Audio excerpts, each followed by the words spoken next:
Why are you reading Mein Kampf? I'm racist now. Oh, alright.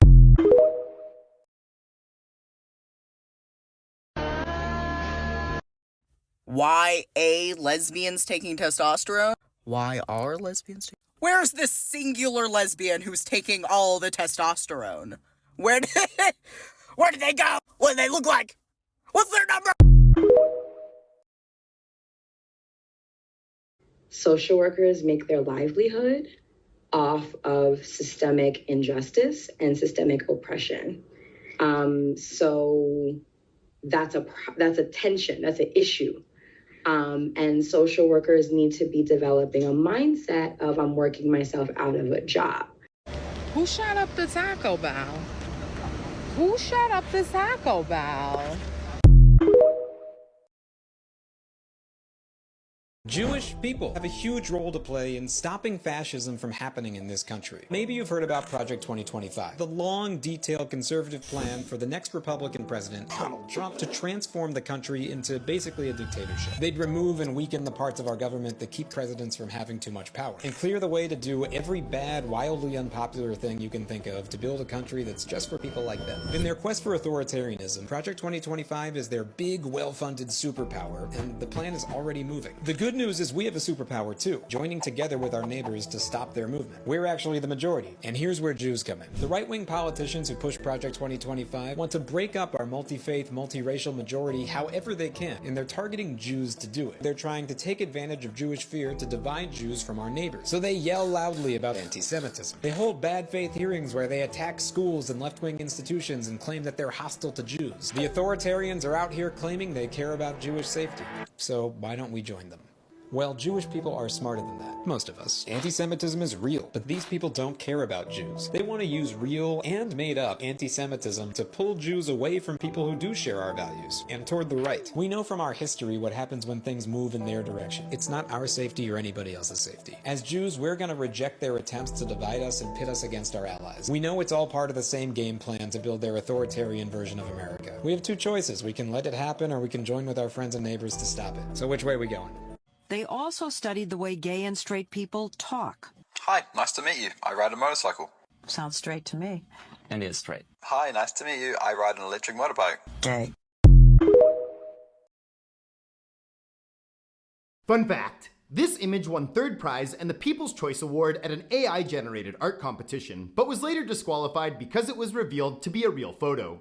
Photographer Miles Ashtray wanted to prove a point. Over the last few years, a number of AI-generated images have won major photography contests, and Miles said he wanted to twist this story inside down and upside out, the way only a human could and would, by submitting a real photo into an AI art competition. So he submitted this photo of a flamingo curled up inside itself, which does look AI-generated, and the judges awarded it third place in the competition, and it also won the People's Vote Award. After the awards were announced, Miles came forward and admitted this was not an AI-generated image, but a real photo, which led him to be disqualified from the competition. But that was kind of the whole point, and Miles said, "I hope people find this jab at AI art funny, and aren't upset they've been deceived, even though that's exactly what AI art does, it deceives people. I hope that winning over both the jury and the public with this picture was not just a win for me, but many other creatives." Project 2025 is over and the FBI is about to get involved, and this has nothing to do with them falsely filing as a 501c3 organization. Though they did falsely file as a 501c3 organization, and multiple people are reporting them on the IRS website using Form 13909. But that's not what this one's about. Project 2025 is run by the Heritage Foundation, and the Heritage Foundation was hacked. Within the data packet, there is a lot of very interesting stuff that the FBI is going to want to investigate hasta pronto. What you're looking at the bottom of the screen is a bunch of different IP addresses for people involved within the think tank. You can see the locations of those IP addresses. That's China. Now, given the fact that the Heritage Foundation falsely filed as a 501c3 organization, I highly doubt that they filed any of the forms to let people know that they were lobbying on behalf of a foreign government. But they appear to be lobbying on behalf of a foreign government, and considering how much they've been ranting and raving about China getting involved in our politics, this one's pretty funny. Now, as this is all public information now, I want to be very clear that these are things that you can easily find and verify yourself. And I encourage you to look further into this because this is one hell of a story. Oh, and the hacker group? released a hack every day for 7 days. And you might want to look at some of those too. Apparently they hacked one of our favorite countries. So in case you needed some good news. Would you then condemn what Hamas did on October the 7th or not? I don't condemn Palestinian armed resistance groups, just like I wouldn't condemn slaves shooting at their plantation masters. Apparently, Wow. Okay. a lot of you would. I That wouldn't is actually, condemn Nat I got to Turner's tell you, rebellion. I Rania, wouldn't I have condemn to tell you, Geronimo. I wouldn't condemn the Irish fighting the British. These are a group of colonized people who are fighting against a settler colonial entity that seeks to eliminate them. I find it incredibly hypocritical to hear Rania talk about settler colonialism when in fact she herself is Lebanese and the only entity that's acting as a colonialist entity in the Middle East is the Islamic Republic of Iran, which has essentially colonized Lebanon and completely destroyed it, that is colonizing Hamas in the Gaza Strip. But I'm not at all surprised by anything Emily said because she herself is a settler, so of course she feels entitled to pontificate about a region that I actually am indigenous to. You guys are using October 7th to justify a genocide. What are Palestinians justified I'm not using it to justify anything. I'm simply people have been slaughtered. I'm not justifying You're sitting here saying anything. me condemning. Hold on, Piers, you're saying you want me to condemn. You want me to condemn Hamas in order for you all to feel empathy for over 13,000 Palestinian children who have been slaughtered? That's not what I said. It's essentially what I'm hearing here. No, you're not. You're not listening. Well, then listen harder. I'm not going to sit here. Listen more carefully. I'm not going to sit here and condemn colonized people. I'm just not. It's not going to happen.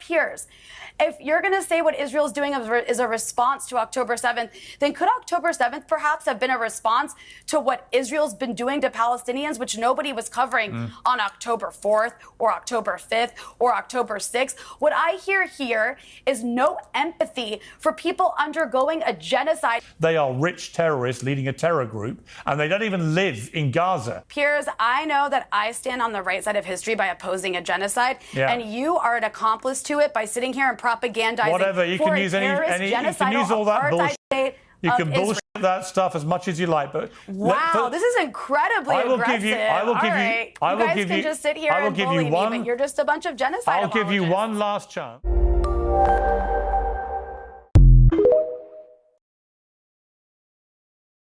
One of the people Donald Trump appointed is a huge supporter of dwarf throwing. I mean, she has literally written articles and on multiple occasions defended people's right to throw a dwarf. She saw Wolf of Wall Street and said, I know what my next project is. I, as your appointed official, will make sure to defend your right to throw. Little people, pronouns are L, P, A. The crowd goes wild. Anyways, people have died from dwarf throwing. Mind you, people who weren't even participating in dwarf throwing, but just happened to be around dwarf throwing events. In 2012, Peter Dinklage won an award and dedicated it to Martin Henderson. Martin Henderson was a UK actor with dwarfism who was assaulted outside of a bar on his birthday. He was an aspiring actor who had been in 2 Harry Potter films when he was assaulted, and some guy literally just walked up to him outside of a bar and picked him up and threw him across the pavement. Due to the injuries from the assault, he was paralyzed. And just prior to this, nearby, there was a huge dwarf throwing event that had been attended by local celebrities. There's a whole history of this dating back to ancient Rome and even ancient Egypt, to be quite honest. And movies like this don't help when we don't provide opportunities for little people to be in other roles, so the only time people see a little person in general is being thrown across their screen by an A-list actor. And then you have Cuckoo for Cocoa Puffs here writing articles and speaking and doing, like, don't you have a job, girl? Isn't your job to serve and protect? No, she says to toss and to throw. Little people. Still experience people trying to pick me up in public without my permission just because I'm a little person. I started a petition in my bio to get dwarf throwing banned in my state because I still see events pop up all the time and I could use your support. I don't know, I feel like this is wrong, right? This is definitely wrong, and I can't believe they just tried to play in our faces like that. So we should tell them that we don't like this. I'm literally already a step ahead of you. Hello? Hi, hello, yeah. We're looking at this information over, and you're trying to market it to us, right? Okay, that's what I thought, because, I mean, looking at this, there's some offensive, like, propaganda low-key stuff in here. You want me to put it on speaker? Okay, yeah, sure. Hello, everybody. Hi, is the black community there? Yeah, I'm right here. Perfect. You people need to learn how to shut your monkey lips. All that complaining you do sending to our inbox, we don't care. Be happy you're a part of the project. Whoa, Enjoy your banana and grapes. What? We don't have no, to, wait.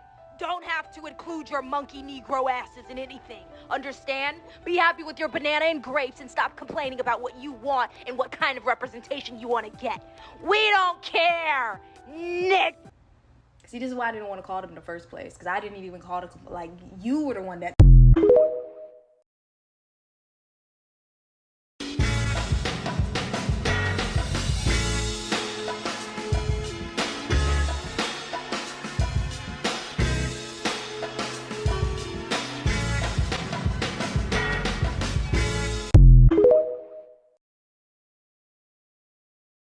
Hi y'all, I would like to introduce you to Alex. Alex is an expressive 22-year-old who identifies as non-binary. Alex has a unique sense of style, combining vintage thrift store finds with sustainable fashion brands. They are often seen wearing an oversized graphic tee with a message for climate action, paired with a high-waisted patchwork jeans and finished off with a chunky vegan leather boot. Alex's hair is dyed a striking ombre of pastel colors, fading from a lavender at the roots down to a mint green at the tips. They have several piercings and tattoos, all with personal significance, like the delicate flower on their forearm representing growth and resilience. Alex's car, which has more miles on it than a West Texas lot lizard, is adorned with stickers from various social causes like BLM and LGBTQIA+ rights. Now, Alex is also very tech savvy and uses social media to share their views on social justice, mental health, and intersectional feminism. They also use it to send random DMs to strangers on the internet. Nobody asked for you to insert yourself into women and people with uterus spaces. A cis white man at your old age needs to realize your time is over, F-slur.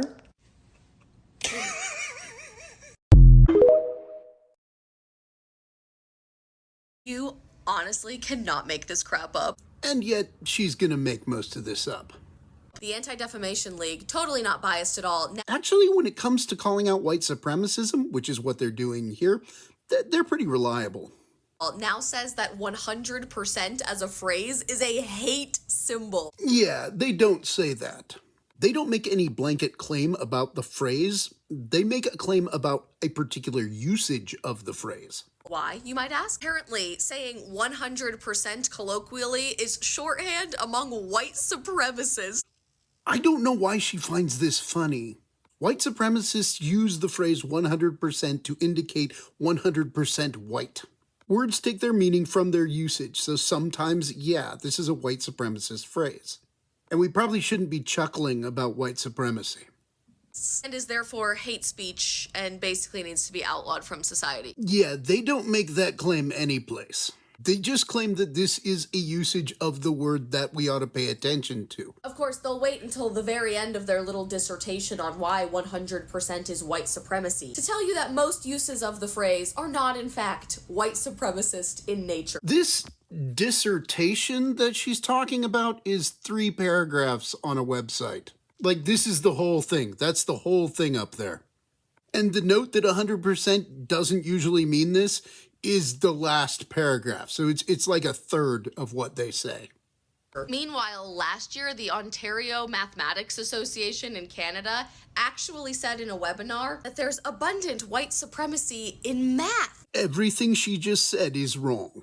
It's the Ontario Mathematics Coordinators Association, and they didn't say anything. A speaker at a conference made the claim. They didn't claim that math is white supremacist. They claimed that there is white supremacy in math education. Including that 2 + 2 = 4 as a phrase is covert white supremacy. Again, wrong. The claim is that presenting the objectivity of math to obscure the biases in math education can be white supremacist. It's been repeatedly shown that math education is dependent on a lot more than math. For instance, word questions in mathematics often assume cultural knowledge. A word problem that talks about baseball assumes that you have some knowledge of baseball, for instance. Since math curriculum is written by educated, disproportionately white people, the assumed knowledge is often that of the educated white class.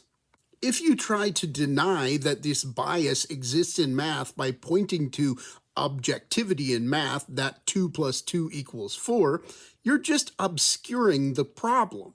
I always hated math and was never very good at it. So does that mean now that I'm actually a really good person? It does not. What she's doing here is rage baiting, sharing misinformation that will trigger conservatives and drive up her views. And in the process, she's becoming a de facto apologist for white supremacy. Jesus is disappointed. Do better.